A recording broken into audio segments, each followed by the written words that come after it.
Welcome to another edition of Teach the Geek Interviews. My name is Neil Thompson. I am the founder of Teach the Geek. It's an online platform for science and engineering professionals. The first offering of the platform is a public speaking course called Teach the Geek to Speak. To learn more about it, you can go to teachthegeek.com. Again, that's teachthegeek.com. Today, my guest is LaShanya Aikerson, and she's an expert in change management and the owner of her own consultancy firm. I've heard the term change management before. I studied for the PMP a number of years ago, but even though I did that,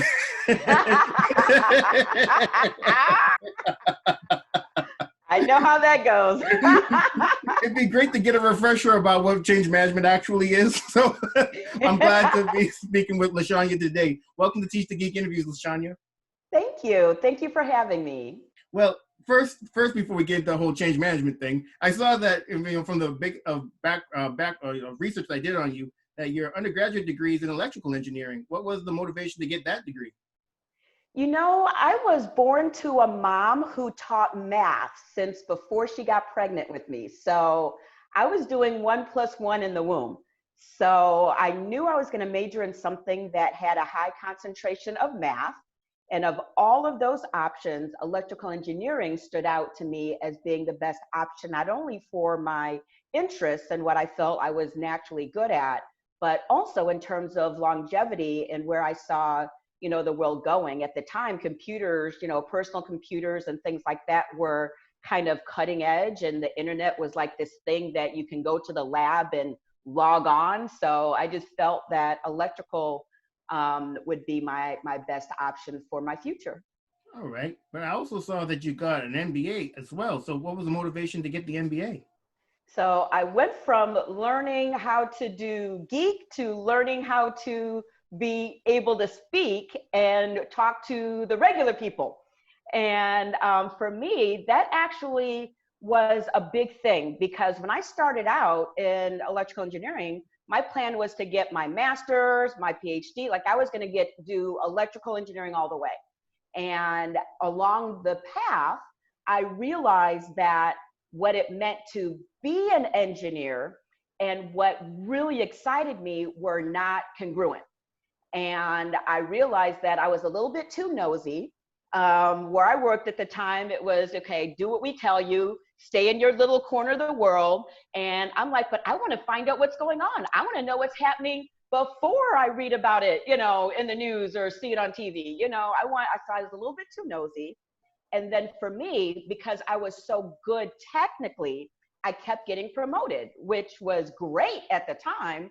But eventually you get promoted to a point where you're supervising people and you're not being technical.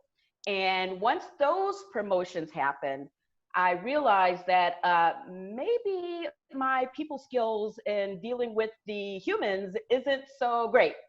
So hence going and studying things that were more on the business side and working with people versus just the electrical side. And quite frankly, I was so bad at first that I got fired. So I went from being the best engineer that I got the promotion to being fired because I didn't do the skills that got me the promotion were not the same skills I needed to keep the promotion. Wow, that's crazy. I know you said that over time you would get promoted and eventually you had to manage, but you got promoted to positions in which managing people was required. Was there ever an option to be promoted and still just remain technical and not have to manage people? That option wasn't available to me at that time. No. To move up, eventually you supervise. That was it. Oh, okay. Well, yeah, I guess. And then and also even the progression, those promotions and eventually managing people, is that something you wanted to do, or was it kind of something that the company said, we would really like you to do? It's funny. I really wasn't all that keen on the working with the people part. I wanted the promotions. I wanted the promotions. I wanted the money that came with the promotions. I wanted the prestige. So I really wanted those promotions. I wasn't like, no, don't promote me. I was like, bring it on. I was aggressively seeking out. I mean, I wanted to run things. And I let people know, I'm trying to move up in this place. And yeah, I did move up, and that was the problem. Yeah, it was a problem. Well, it wasn't a problem for your bank account. I'm sure your bank account liked it quite a bit, but but yeah, but I guess Exactly. you get, but then when you get let go, then and then the bank account ain't so happy no more. So, but once that did happen, what did you do? So for me, it's funny. I had a mentor, and he said to me, he said, LaShanya, there are two types of people. There's the type of person who can hold down a job, and then there's you. And so what I decided to do was and I kept saying, they want me to be able to talk to people. And, I picked engineering on purpose. I thought I could avoid the humans, and here they are. And I'm like, I don't know how to do that. And he said, that's what you think. You can either learn how, like the rest of the world, or you can say, I just don't know, stay stuck, stay unemployed, and he said, I don't know about you, but I kind of like making money, you know?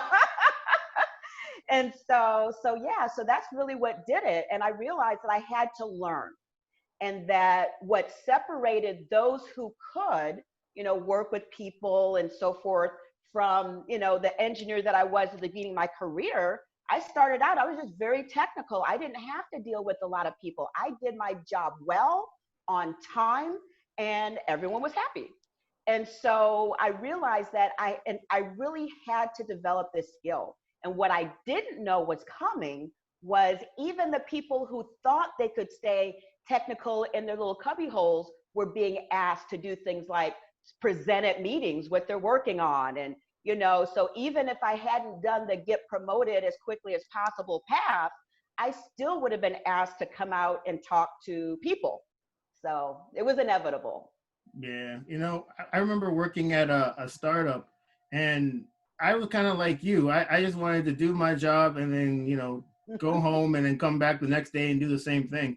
I wasn't too interested in talking to people. But at this startup, it was pretty small. So every Friday at lunch, everybody would go out to eat. And I never wanted to go. Like, do I have to? Yeah, that's exactly what it was. Do I have to go? And it actually ended up being kind of an issue with my boss, because he'd say that, there are people that have been working at this company less time than you, and we know them better than we know you. And I remember thinking at the time, like, yeah, that's on purpose. Like, you people know what I need you to know. What? I'm like, yo, you know what you need to know about me. You know what I'm saying? You ain't know all my business. That's how it was. So yeah, I guess I was one of those types that was kind of shying away from those type of, I guess, social type of interactions, and just talking to people. I thought just doing my job would be good enough, but especially in this day and age, I guess we both know, and hopefully others listening in know, that no, that's not good enough. Especially, you got to be able to talk about, just like you said, the people that come out of their cubby hole, they got to come out of their cubicles. You got to talk about the things that you're working on, because frankly, who the hell else is supposed to talk about them? You know them the best. Exactly. Like, you can avoid it for as long as you can, but eventually you can. You got to get out there, and you got to do it. So yes. So okay, so you were fired from this job. You're a mentor that said you better learn how to speak to these people, or else you're going to stay unemployed. So did you end up going out and getting another job, or did you go into consulting right away? So it's funny because he actually paid for me to learn. And he said, you're hard-headed. I want you to take training, because there are people who can actually kind of show you a few things, and you're not seeking that out. So I took training, and the next job I had, that was when I started to go into consulting. And when I went into consulting, the whole point of consulting is dealing with clients. All they do is send you off on client engagements to talk to the client, to make sure the client is happy with your work. It's just a big talk to people situation. And then in between the talking to the people, oh yeah, you get to do some work. And so for me, I was so happy that I took the time to kind of start that learning process. And then once I was there, I felt comfortable enough, because here's what I noticed. When you know you don't know, you avoid. And so initially I was avoiding people. I mean, I could find places to hide in a building with no hiding spots. But then when I felt confident that I know how to talk to these people, I mean, I don't have to be an extrovert to know how to, keep a job. And so I knew I could talk to these people. And so I'd walk into the room, hello. And the old me would have been like, oh, wow, that was you. And so when I had that confidence, I walked in, and here's the upside. Being as analytical and technical, we have a tendency to know our stuff. It'd be out of character for me to just say, I'm going to just wing it. No, I'm going to study. I'm going to analyze. I'm going to know what I need to know. And so because of that level of competence, that fed my confidence. And so I could walk in and I knew I was ready for the Q&A. In fact, some of those other people that were consultants with me that didn't have the kind of geeky background that I did, they were like, oh, I don't know how to answer some of those questions. And I was like, step aside. Watch and learn. LaShanya, this is kind of nuts, because you went from somebody who was fired for not communicating with people to a job that required you to communicate with people. Was that something like you kind of threw yourself in the deep end because you knew you'd have to confront this, I guess, this thing that you'd avoided for all this time, or was it just coincidence? I threw myself in the deep end. And here's the thing. Here's what I came to realize. I had to decide, what do I want? Do I want to stay small, or do I want to live the biggest, best life possible? And my commitment to me living the best life I knew how involved throwing myself in the deep end. There was no way I was going to get to the life that I truly wanted for myself if I didn't do that. Yeah, no question. So, I mentioned in the intro that you're an expert in change management. And I mentioned also that I'm supposed to know what change management is. But for everybody else who's watching or listening, can you give a definition of what change management is, and why do companies invest in it? So change management, and the type of change management that I do, it's helping on the people side. So I help people adapt to change. So when change management is needed, it's because the organization has made a decision that something's going to change. Maybe we're going to go through an ERP. Maybe we're going to upgrade, this platform, or we bought this new technology that the legacy, applications don't even talk to, and we've got to, get everyone on board with this new way. So I address the people side. So by definition, when I show up, people are naturally resistant to change. So when I show up, I'm there to make you very uncomfortable. So I walk in with my big smile and they're like, oh, here she comes. And so, but it's really about getting people to adapt to the change, to do the new behavior, and not just once, because when you don't do change management, an organization, because here's what I used to do. Before I got fired, what I would say is, we're going to use this new system starting on Monday. Thank you very much. Oh, whoa, LaShanya, how do I log in? Wait, I got questions. Like, when do I use it? What do I do? Oh, yeah, I don't have time for that. I told you to use it. Like, what? It didn't work?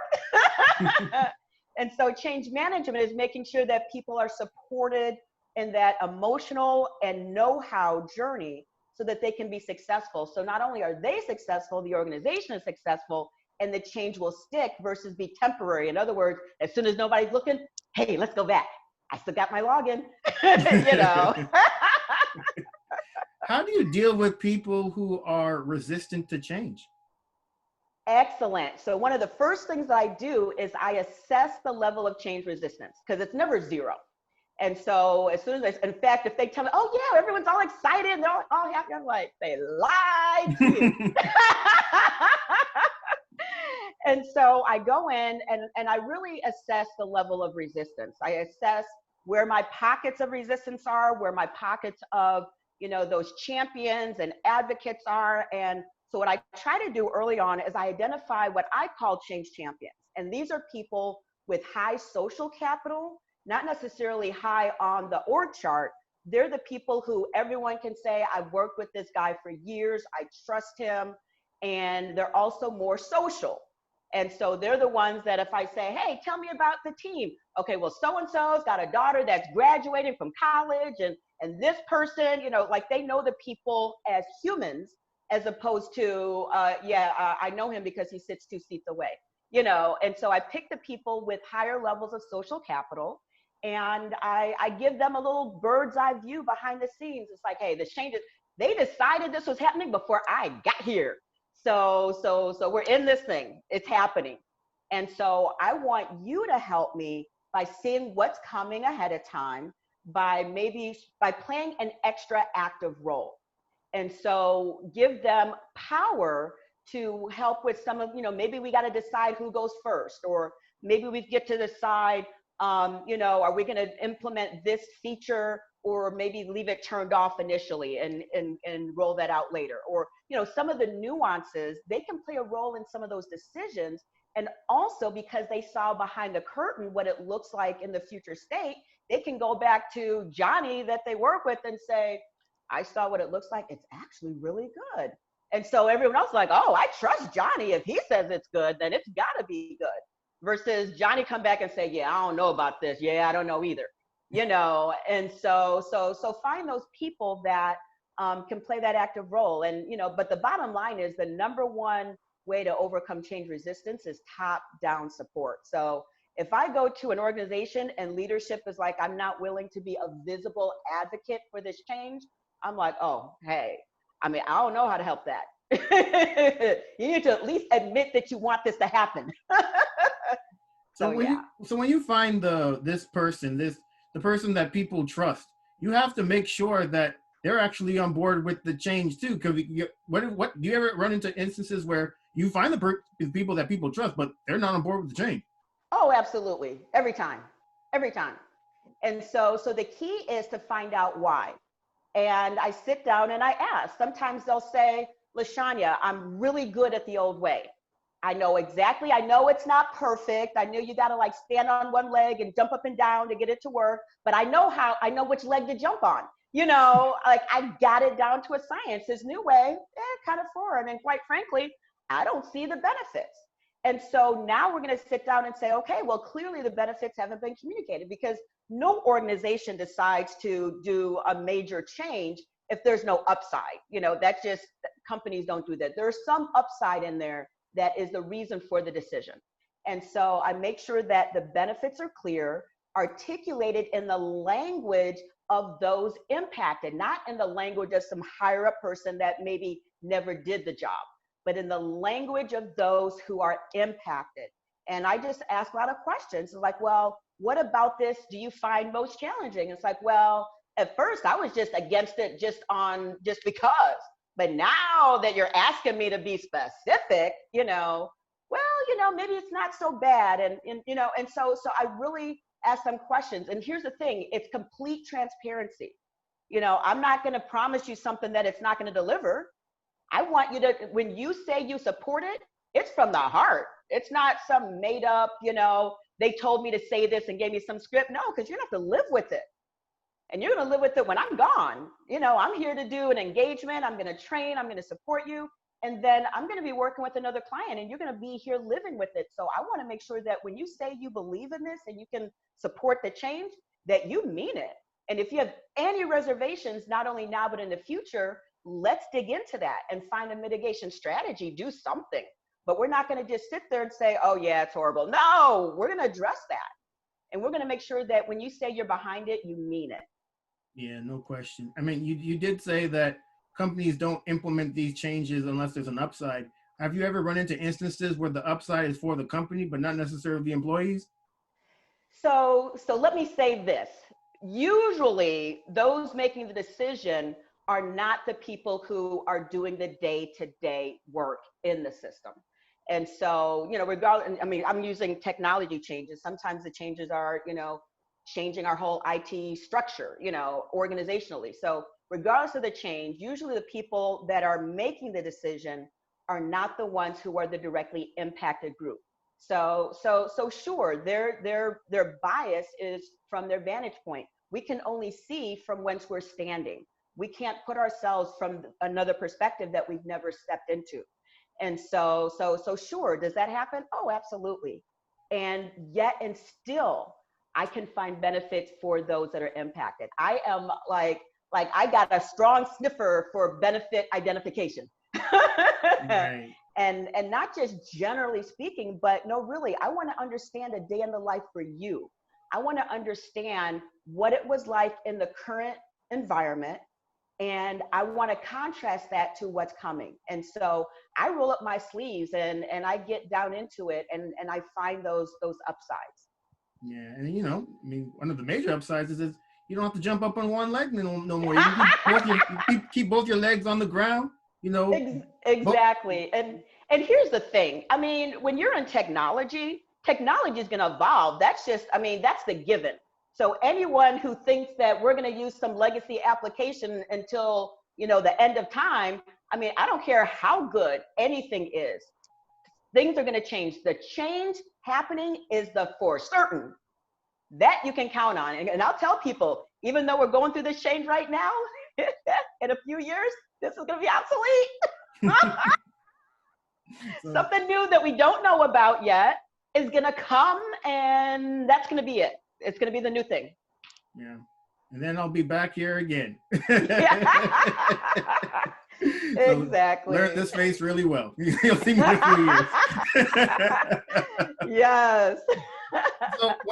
So obviously, in your job, you have to talk to people. You have to address groups. Do you ever get nervous doing so? And if so, how do you deal with your nerves? So I still get a little bit nervous, and not the type of nervous that I had at the beginning. At the beginning, I was afraid I didn't want to look stupid.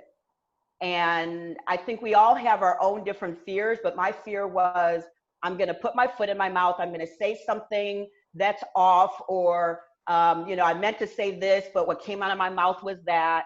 And so I was afraid of looking stupid, or getting a question that I didn't know the answer to. And here's what I've learned. So on the questions I don't know the answer to, if I get a question I don't know, I say, great question, I don't know. Poof! I haven't spontaneously combusted. I've never been shot, I don't know. Like, how dare you not know? Right. I'm like, hey, good question. I don't know that one. Now, if it's a scenario where I can follow up and get back to people, if it's something where I can get the answer, I'll say, let me follow up. And sometimes it's something that I don't know and I won't know. I just say, I don't know. Next question, And so, and as far as the fear of looking stupid or making a fool out of myself and all those things I used to have, now I've just decided that those no longer plague me. And let me tell you an experience that I had early on in speaking. When I, first started my business, one of the things that my coach suggested I do is go to this particular speaking opportunity where there are going to be a lot of speakers. Each speaker would go up, say their thing, and while they were going off the stage, the next speaker would come up. And so everyone got about 30 minutes, and it's kind of a thing where the participants could get a lot of information from a lot of different people. And I was so into the person who spoke before me that I didn't realize, as I was walking on this metal waffle stage, that my heel was getting caught in between the waffles. And so here I am taking my next step. I fell face forward right onto the little waffle things, like right on stage. Like it wasn't like they couldn't see me because I was up. As I fell, I had on one of those little kind of skirts that literally flew up while I was falling. I was in my most embarrassed moment ever. And I tried to turn invisible. I don't know how to do that. And I decided, so I had two options. I could either run for dear life or I could continue. And I said, you know what? I'm not going out like that. I know I feel horrible, but I'm going to do this thing. And I went to the mic. I said, I shared a little bit more than I had planned, but, people started laughing. And I just went on with what I had to say. Now, when it was over, I ran back to my seat like a track star. I'm like, if I got to jump out my shoes, I don't care what, I am not getting caught up on the exit. Right. And I was so, I mean, even after all that, I was so scared because I was like, man, I totally embarrassed myself. And people came up to me and they were like, LaShanya, you're the most memorable one. You know, we need someone to help us at our company. I ended up getting business from the thing that was supposed to be my most embarrassing, more than I probably would have had I done everything perfectly. And so now I'm like, you know what? My new thing is I am on the be vulnerable. I'm going to go out there and give my all. And, you know, I've even had people, I've even said, ask me anything. Because if I'm there to empower you, I don't mind sharing how I stumbled before I was able to learn. And so I've shared with people some embarrassing things that had I not told them, they weren't there. They didn't have to know. And I'm over that be embarrassing because every time I do something that I think is embarrassing, good comes 100% every time. And so I just go out there and I know if I feel really shaky, like, oh, I'm like, something good's coming. Something good's coming. That's all I know. And Yeah. and I just go for it. So yeah, so I'm over that now. And I'm not saying that I don't make mistakes or have, you know, things that I would consider a little on the embarrassing side. I just keep it moving. No question. And you know, if all else fails, you feel a little nervous, just fall down again. Can't get No worse than more that. poofy skirts ever. No, man. Pants from now on. No. Pantsuit all day. So another thing I wanted to ask is, when it comes to the presentations that you do you have a process for putting them together? And if so, what is it? So I have a process that I started with, and I have a process that I've evolved to. At the very beginning, I had to be really clear and have a really solid outline and not a script, because for me, you know, trying to memorize, that's like the kiss of death. And so just an outline, you know, how am I going to start? What are my main points? How am I going to end? You know, all of that. And that allows me to stay on time, because anytime you're speaking, the number one thing is don't go over time. No question. You know, so that allows me to be fluid, because things might happen. Maybe I was supposed to start at a certain time and it's actually 10 minutes in because of circumstances beyond my control before I actually can go, or, you know, whatever. I always end on the time that I committed to, even if that means an adjustment. And so so that's how I started. Now I kind of, instead of having it that scripted, because I know my material so well and I have a style that's very audience adaptive, now I just make sure I know in my head, what do I want to emphasize today? And so, and because I have a tendency to talk about certain things, you know, I have my 5 distinctions of leadership around change management and emotional intelligence and team building and communication skills and continued inspiration. Because I know that I have certain things that are my core, that are my brand identity, that are my topics that are most in demand. I have a tendency, you know, I know my stuff, and I just decide, where do I want to emphasize with this audience? And and I feel out the audience. I like to ask a question early on that gives me a little bit of a pulse check. And based on how that goes, I know if I want to focus a little bit here, a little bit here. And so I'm a little bit more fluid. I consider my style to be one where I try to feel the audience while I'm talking throughout the whole presentation. So I might suddenly say, you know what, I feel like I'm starting to lose people. You know, I got to do something that brings them up, where they got to respond, like an audience response thing. Even though that wasn't, quote unquote, in some script, I got to do it right now.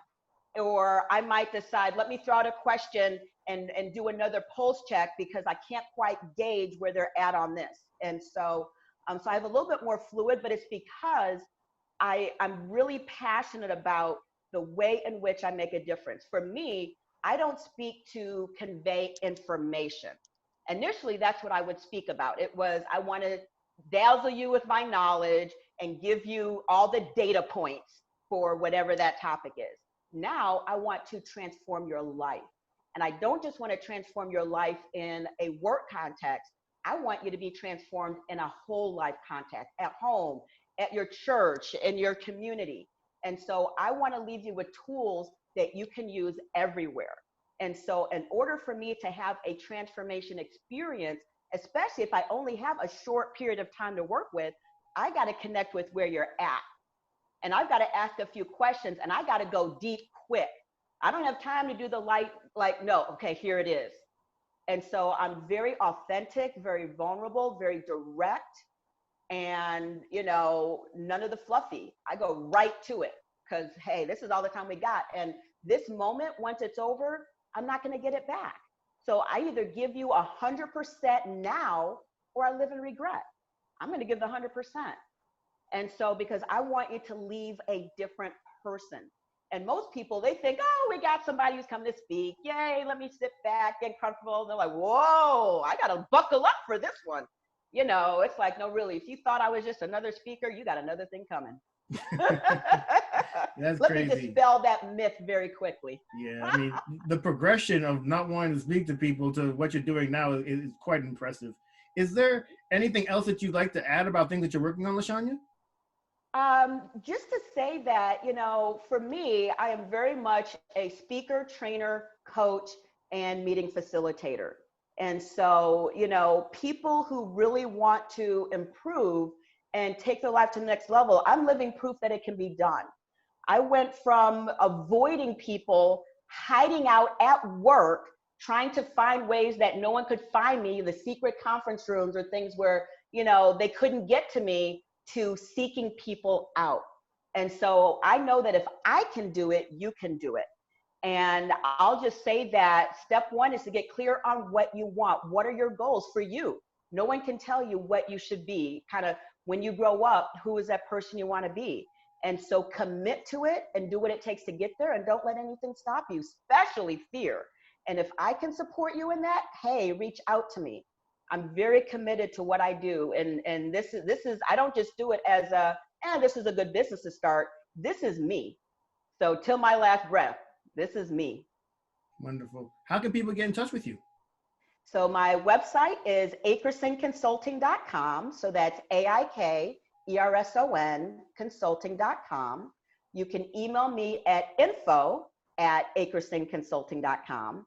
And I'm on all social media. There's no one else named LaShanya Aikerson. So LaShanya Aikerson.